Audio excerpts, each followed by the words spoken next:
Je suis Élisabeth, épouse d'Édouard IV, roi d'Angleterre, dont j'ai eu 3 filles et 2 fils âgés de 10 et 13 ans. J'ai également 2 fils plus âgés, issus d'un précédent mariage avec Lord Grey. J'appartiens au camp des Lancastres, et je suis très isolée à la cour, mes partisans y étant peu nombreux. La guerre des 2 roses a laissé des rancunes tenaces et des haines encore fort vivaces. La cour, est une jungle où s'affrontent les clans. J'ai beau être une femme de tête, je ne suis pas de taille à lutter contre mon beau-frère, Richard, un homme retors qui manie comme personne le venin de l'insinuation. Ma première scène dit tout de la fragilité de ma position à la cour. En parlant du roi, mes premiers mots sont « S'il mourait, que m'arriverait-il » Je sais que la chute me guette, ou tout du moins je le pressens. Notre bonheur, je le crains, a atteint son apogée. Cette première scène est aussi le lieu d'un premier affrontement avec mon beau-frère Richard, qui m'accuse devant toute la cour de perdre Clarence dans l'esprit du roi. Marguerite, reine déchue, survient ensuite et m'adresse une longue diatribe par laquelle elle me maudit. Richard, comme Marguerite, savent utiliser la cour comme une tribune, et la véhémence de leur discours me laisse peu d'espace pour leur répondre. Bien que reine, me voilà donc mise sur la touche devant toute la cour. Toutes mes scènes, jusqu'à la mort de mes 2 jeunes princes, suivent un peu le même schéma. Le début semble montrer un semblant de stabilité, puis quelqu'un vient annoncer quelque chose qui me fait basculer plus bas encore qu'à la fin de la scène précédente.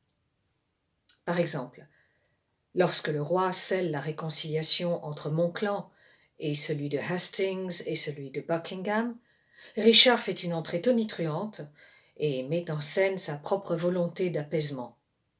J'essaie de garder le premier rôle, mais il me vole la vedette parce que c'est un vrai showman qui use très bien de l'effet de surprise et du coup de théâtre. Il n'est pas venu pour se réconcilier, en fait. Il est venu pour annoncer la mort de Clarence, assassinée, et pour insinuer que j'en suis responsable. Il manœuvre pour me perdre dans l'esprit du roi et ainsi m'ôter mon unique soutien qui légitime mon rang à la cour. Le roi mourra sans avoir vaincu les soupçons à mon encontre. Je me retrouve en veuve éplorée, très isolée, et j'ai la naïveté de confier la protection de mon fils, le futur roi, à Buckingham, l'âme damnée de Richard. Le piège se referme. Chacune des scènes me montre ensuite déplorant la perte d'un être cher. La succession des scènes dans lesquelles j'apparais est comme une chronique de la dépossession. Au fur et à mesure que Richard se taille son chemin sanglant vers le trône, je perds tour à tour mon frère Rivers, mon fils Grey, puis mes 2 petits princes. Les autres femmes de la cour sont mes rivales dans la douleur, mais cela ne crée entre nous aucune solidarité, bien au contraire. La reine Marguerite se délecte de voir s'accomplir la malédiction qu'elle avait lancée sur moi dans la première scène. Ma toute dernière scène voit mon 2e et dernier affrontement avec Richard.